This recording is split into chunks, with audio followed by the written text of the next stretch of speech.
आपका सवाल अच्छा है। इस देश की संस्कृति इतनी महान है और धर्म की जो परंपरा है इतनी उन्नत है, धर्म इतना अच्छा है, तो समाज फिर पतित कैसे हो गया, देश इतना पीछे कैसे चला गया? बहुत वाजिब सवाल है आपका। ये सही है, हमारे देश की संस्कृति बहुत महान है और धर्म की परंपरा बहुत ही उन्नतशील है, जिसने हजारों हजार वर्ष तक समाज को संरक्षित किया, देश को आगे बढ़ाया। लेकिन ये भी सच है कि देश पीछे भी गया, समाज पतित भी हुआ इसी धर्म और संस्कृति की वजह से। इसका कारण है कि समय के अनुसार धीरे धीरे जो इसके अगुआ थे उनका चारित्रिक पतन हो गया। उन्होंने अपनी सोच में बदलाव कर लिया और समय के हिसाब से वो आगे नहीं बढ़ पाए। उन्होंने अपनी सोच को संकीर्ण कर लिया, क्योंकि उन्हीं को अपना आदर्श मान करके सामान्य जनता अपने जीवन को जीती, तो जब अगुवाही भ्रष्ट हो गया, संकीर्ण हो गया, तो समाज भी भ्रष्ट हो गया, संकीर्ण हो गया। अगर इतनी लंबी परंपरा को, जो हम अध्यात्म की परंपरा को देखते हैं, इस परंपरा की दो धाराएं हमें दिखाई देती हैं। एक धारा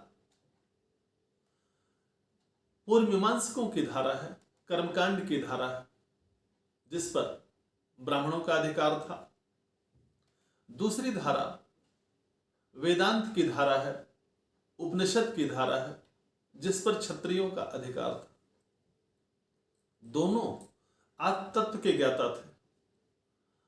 दोनों ने अपने अपने क्षेत्र में रह करके इस धर्म और संस्कृति को आगे बढ़ाया। जो ब्रह्मर्षि थे वो संसार त्यागी थे, लेकिन राजर्षि संसार में रह करके ही निर्लिप्त थे। जो ब्रह्मर्षि थे वो पूरी तरह से उनका जीवन समर्पित था। चूंकि कर्मकांड करते थे तो कर्मकांड में यज्ञ का विधान था। यज्ञ एक प्रतीक था समर्पण का, भगवान के प्रति, समाज के प्रति, लोक के प्रति। उनका सर्वस्व, सब कुछ परमात्मा को समर्पित था, लोक को समर्पित था, समाज को समर्पित था। और जो राजर्षि थे वो संसार में रहते हुए संसार से कैसे निर्लिप्त होकर के अपने कर्म को करें, और उनमें भी समर्पण था परमात्मा के प्रति, लोक संग्रह का भाव था। बल्कि हम तो ये कहें कि अध्यात्म का व्यवहारिक ज्ञान ब्रह्मर्षियों की अपेक्षा राजर्षियों को ज्यादा था। और इसके उदाहरण भी हमें काफी मिलते हैं, जिसमें दो उदाहरण हम देखें। एक उदाहरण, व्यास ने अपने बेटे सुखदेव को जनक के पास भेजा अध्यात्म की व्यवहारिक शिक्षा के लिए। जनक ने उनकी परीक्षा लेकर के अध्यात्म की व्यवहारिक शिक्षा दी। और दूसरा उदाहरण छांदोग्य में आता है कि अरुण ने अपने पुत्र श्वेतकेतु को जयवल्य के पास, जो पांचाल के राजा थे, उनके पास भेजा। पांचाल उनसे कई सवाल करते हैं और कहते हैं कि तुमको शिक्षा किसने दी? तो श्वेतकेतु कहते हैं कि पिता ने मुझे शिक्षा दी।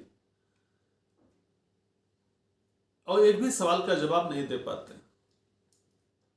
अपने पिता से आके पूछते हैं तो उनके पिता कहते हैं कि बेटा, अध्यात्म का ये व्यवहारिक ज्ञान हमें भी नहीं पता, और दोनों जाकर के वहां सीखते हैं। तो अध्यात्म और धर्म के जितना अच्छा ज्ञान, जितनी अच्छी दृष्टि, जितनी सूक्ष्म दृष्टि व्यवहारिक इन राजर्षियों को थी, बल्कि ब्रह्मर्षियों को उतना नहीं थी। इस व्यवहारिकता का ज्ञान उतना नहीं था। और देश की संस्कृति और धर्म को उदार बनाने में बहुत बड़ा योगदान, उसको व्यापक बनाने में बहुत बड़ा योगदान इन राजर्षियों का है, अपेक्षाकृत ब्रह्मर्षियों के। हाँ, हम इतना इसको मानने के लिए, स्वीकार करने के लिए तैयार हैं कि ब्रह्मर्षियों की दृष्टि अपेक्षाकृत अनुदार थी, लेकिन फिर भी दोनों ने अपने जीवन को समर्पित करके लोक संग्रह के लिए, लोक हित में काम किया, देश को आगे बढ़ाया। लेकिन धीरे धीरे ब्रह्मर्षियों ने सन्यास की आड़ में वहां अकर्मणता आती चली गई, निठल्ले उसमें बहुत सारे हो गए, लोक संग्रह की भावना चली गई। जो कर्मकांड में यज्ञ समर्पण का प्रतीक था, अब वो यज्ञ द्रव्य यज्ञ बन गया, होम और हवन तक सीमित हो गया, उसमें जटिलताएं आ गई, उनकी सोच संकीर्ण हो गई। दूसरे उधर जो राजर्षि थे, वहां भी पराभव हुआ, वहां भी उनकी सोच बदली, और बहुत सारे क्षत्रियों ने अपने धर्म को ही परिवर्तित कर लिया, अपने वो संन्यास्त हो गए, संन्यास की तरफ, जिसमें महावीर स्वामी और महात्मा बुद्ध तो इसके प्रत्यक्ष उदाहरण हैं, जिसका समाज पर और देश पर बड़ा प्रभाव भी पड़ा। और दूसरे जो राजर्षि थे वो इंद्रिय लोलुप हो गए, मन के बड़े कमजोर हो गए, और जब धर्म के दोनों अगुआ अपने अपने रास्ते से हट गए, वो पथभ्रष्ट हो गए, तो समाज का पतित होना और समाज का नीचे जाना स्वाभाविक है। मध्यकाल में जैसे हम आते हैं तो उसमें मानो बुद्ध पर तो ताला ही लग गया, तर्क खत्म हो गया, विचार की परंपरा जो थी उपनिषदों में वो समाप्त हो गई, क्योंकि समय बदला। लेकिन समय के हिसाब से लोगों ने परिवर्तन नहीं किया। अगर समय के हिसाब से अगर परिवर्तन नहीं होगा, नए शोध बंद हो गए, शोध नहीं होगा, तो समाज निश्चित रूप से पीछे जाएगा।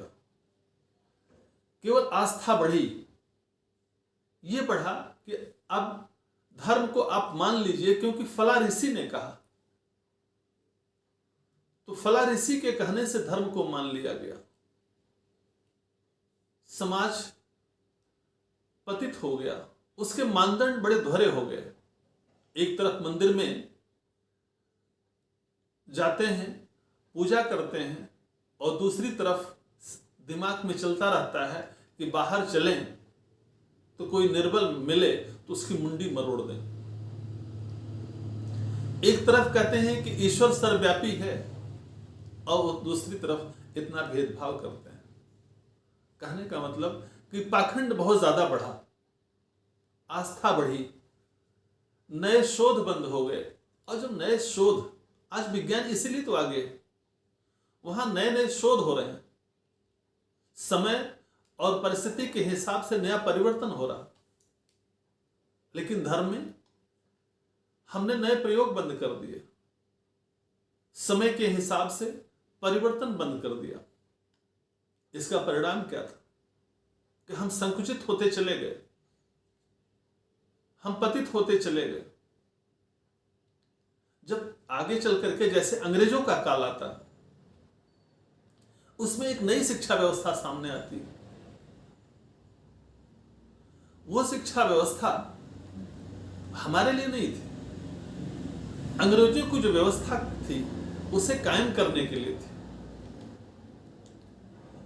विज्ञान का प्रभाव बढ़ गया, तो जो पढ़े लिखे लोग आए, उन्होंने जब अपने अतीत को देखा तो उनको लगा कि हमारी प्रगति के पीछे शायद हमारा धर्म और संस्कृति है।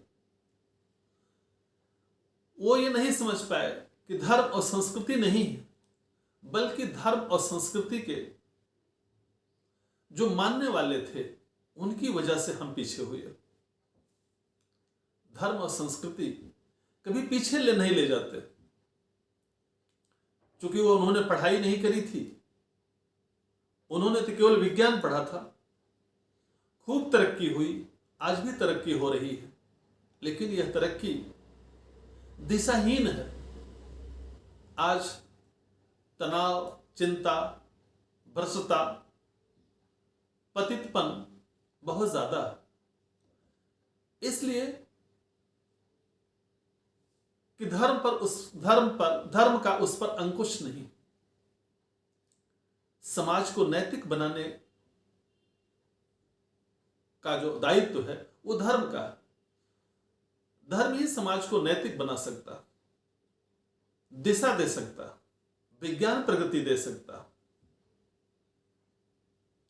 हमारा जहां तक मानना है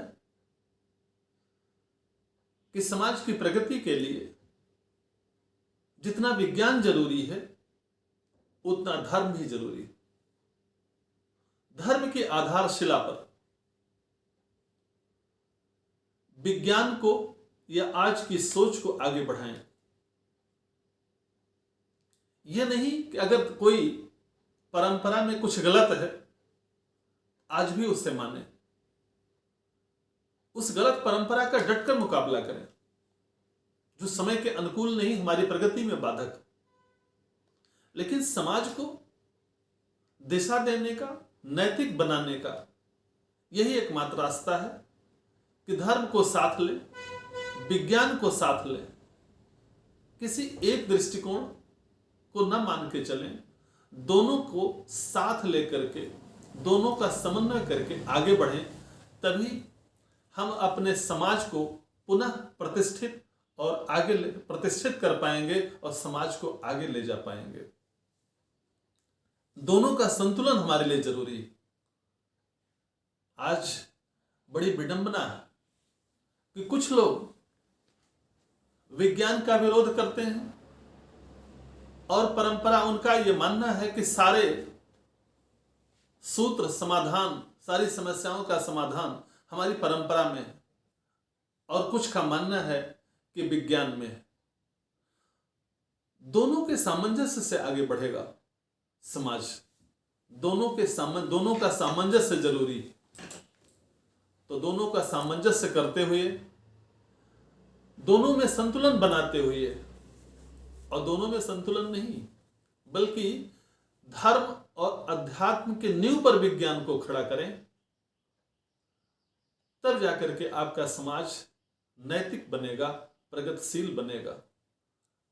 इसी तरह के प्रयास करने की हमें जरूरत है।